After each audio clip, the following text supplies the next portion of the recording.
Guyyaan ayyaana horsiisee bulaa Oromiyaa marsaa 19ffaaf guyyaa boruu kabajamu sababeeffachuun mariin paanaalii magaalaa Finfinneetti mata duree hawaasni horsiiseen bulaa tokkummaa biyya keenyaaf bu'uura cimaadha jedhuun qophaa'uun gaggeeffameera. Bakka buutonni hawaasa horsiiseen bulaa marii paanaalii kanarratti hirmaatanis guyyaan horsiisee bulaa kun kabajamuun isaa damee dinagdee biyyaa keessatti gahee olaanaa qabu kun akka xiyyeeffannoo argatu kan taasisudha jedhaniiru.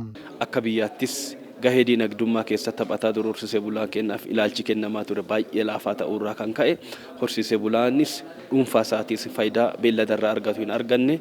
Kanaaf guyyaan kun yaadamee akka mootummaatti kabajamuun isaa tokkoffaa ilaalchi kanaan dura naannoo kana ture akka cabu taasisee jira. Xiyyeeffannaa keessa inni tokkichi barbaachisu amma horsiisee horii qonna jala. Qonnaan mataa isaatti utubaa dinagdee Itoophiyaati.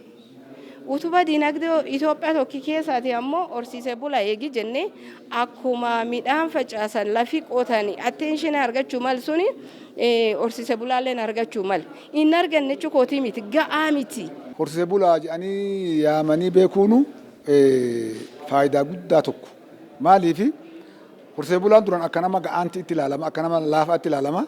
Horsiisee bulaan kun faayidaa qabaachuu isaa waan irratti horatu kanallee immoo isallee irraa hubannoo fudhatanii innillee hubannoo fudhachuu isaa an akka baay'ee guddatti ilaalachi. Kutaan hawaasa horsiiseen bulaa akka naannoo Oromiyaatti argamu damee kanarraa sirnaan akka fayyadamuuf mootummaan iddoolee horsiisee bultootaatti keessumaa kanneen balaa hongeetiif saaxilamootaan keessatti hojiilee misoomaa garaagaraa xiyyeeffannaa addaatiin hojjechuu akka qabu bakka buutonni horsiiseen bultootaa marii paanaalii kanarratti hirmaatan dubbataniiru. Jiruuf jireenyi isaanii kan irratti hundaa'u waan taateef gabayaan baay'ee barbaachisaadha jechuudha. Gabaa kan keessa rakkoon nu argineeti nenne tokkoffaa ollaa gurgurataa jecha. Ollaa teegii gurguratu suni maalii fi isedhu suni gaqqabanii laalchisuutti jiraata jechuudha. Gaqqabanii yoo laalchisni taate horii aluma baasaa ikoonoomii Itoophiyaa irrallee dhiibba fida jechuudha.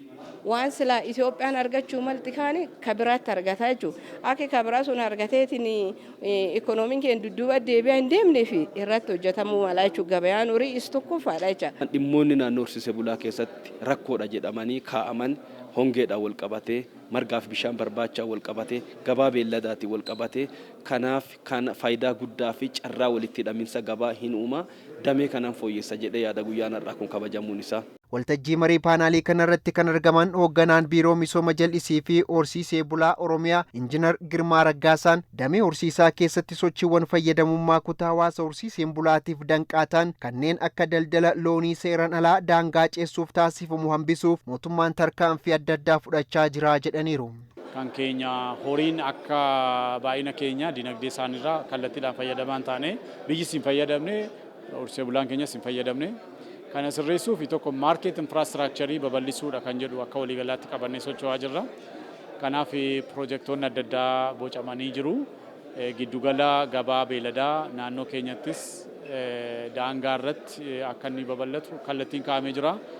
Ekspoort zoonii yaabelloo irratti ijaaruudhaaf diizaayinii isaa maal isaa xumuramee lafti isaa adda bahee jalqabbiin jalqabamee hin jira jechaadha. Gara fuulduraatti furmaata kan hin jennu ofii keenyaaf infraastiraakcharii daldala beelladaatiif ta'u mijeessuudha jechaadha isa hojjechaa jirra.